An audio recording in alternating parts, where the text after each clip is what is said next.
Hello, this is Dr. Adam J. Bach. In this brief presentation, we'll start our conversation about founders and teams. There'll be two separate audio presentations. The first one will talk about the pros and cons of co-founding versus solo founding a venture, and some of the elements of creating a balanced team that's more likely to succeed in the long haul. In the second part, we'll look at the actual process of recruiting a team and dealing with some of the issues of ownership in startups. It's important to note that there are really three types of capital required to launch a venture. Financial capital everyone's familiar with. You need a certain amount of money to get the venture launched. But there's also social and human capital. Human capital, obviously, we talk about human resources, the specific people.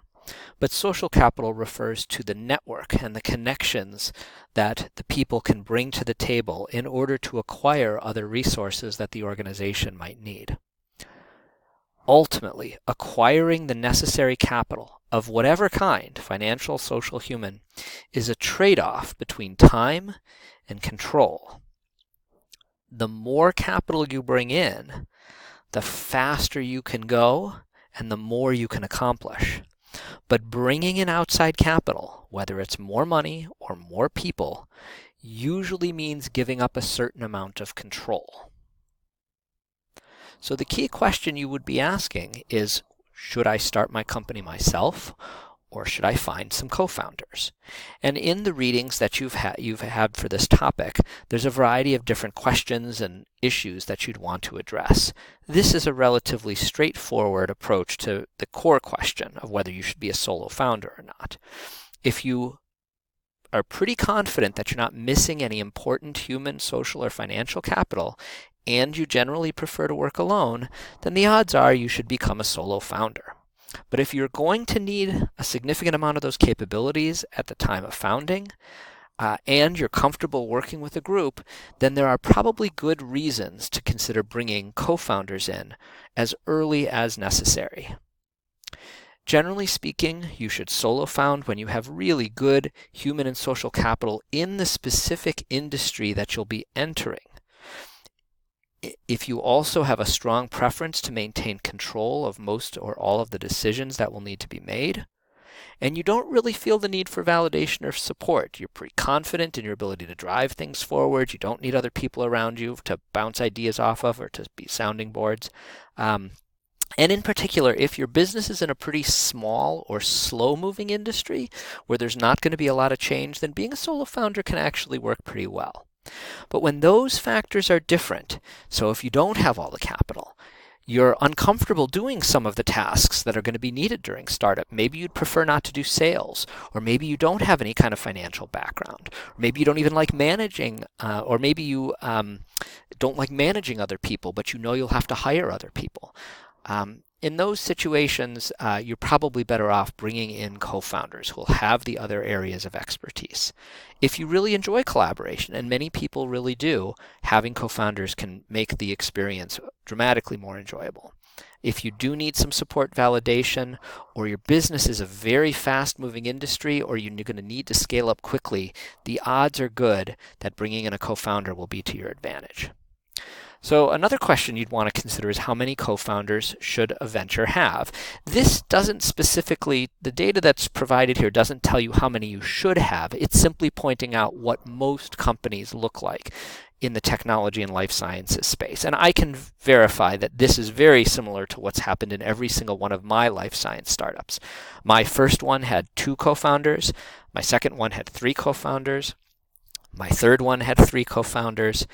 My fourth one actually had 4 co-founders. So we were all right in that space there. And realistically, the last one that had 4 co-founders, one of them was a co-founder only because he had been a critically important person in the initial development of the technology.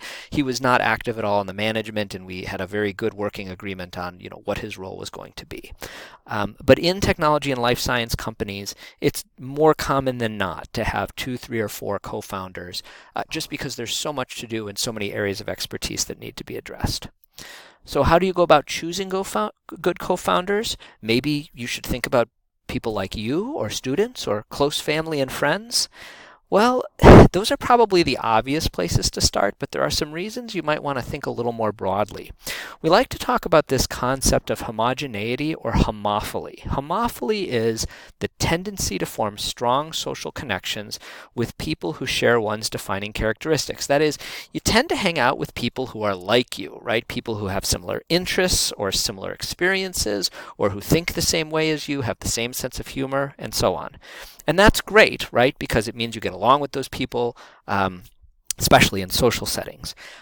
But the research shows something slightly different in the context of organizations and businesses.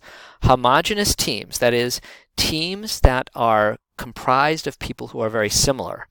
On the one hand, they tend to gel quickly and they work very effectively at the start, right? And that's one of the big attractive aspects of bringing in people who are a lot like you, is you can get started quickly, you understand each other, and you can move things forward very fast.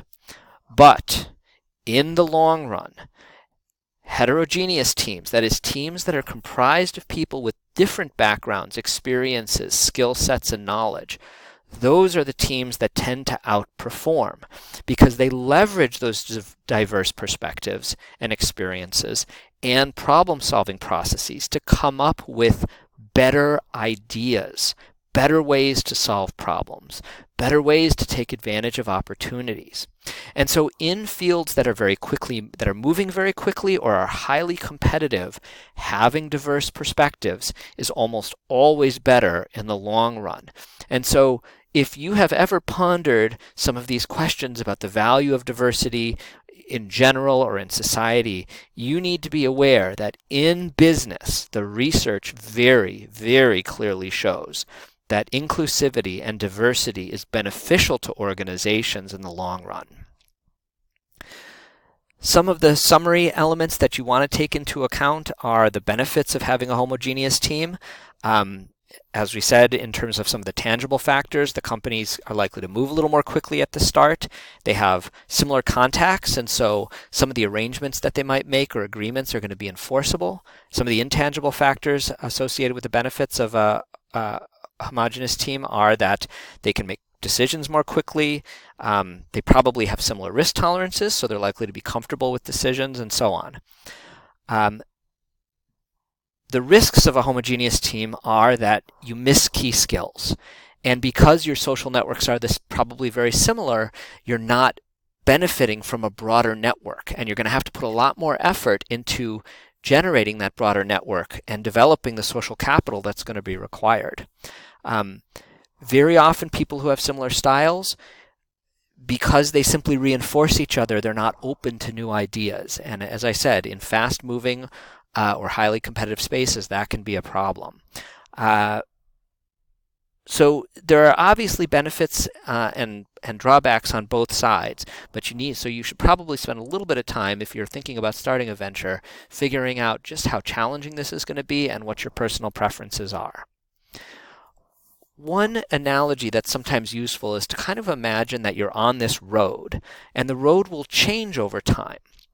At the beginning, when you're forming a company, you're kind of in a jungle, right? Maybe you're sort of hacking your way through. You have to create your own path. Over time, as you become more familiar with the industry and as customers begin to adopt the technology, you can imagine that it's more like a dirt road. And then eventually, when you have a really well-run organization, it's kind of like a highway and you can go really, really fast. But at that very beginning, when you're in the jungle phase, you're going to be driven by two key forces. One is the fact that the startup itself has to change. You're not going to get everything right at the beginning. And the other one is that people change. And this is where the real challenge comes in, because you can't predict exactly what changes are going to be required or how people react to that. And so you've got to try to build in flexibility and assume that change will be required. And if you can do those things, then you have a reasonably good chance of keeping your team together through that jungle phase. So should you choose people like you? Well, the risk is that you won't have the breadth of skills needed to succeed quickly. You're going to have a ton of learning to do, and that takes time. What about bringing in other students? Well, Students on the whole will have limited business experience and knowledge. And in addition, other students have significant potential to change their mind. You could launch a venture with one of your colleagues, and as they approach graduation, you suddenly realize that as much as they like the company you've started and they want to help, they're planning to get a job. And that's going to change the calculus of how you run the organization. Close friends and family. The challenge here is that business is not personal, and there's the real potential to experience conflicts with long-term impact on your relationships with those friends or family. You certainly can make it work. Any of these can work, but you should always be clear on exactly what those challenges are going to be.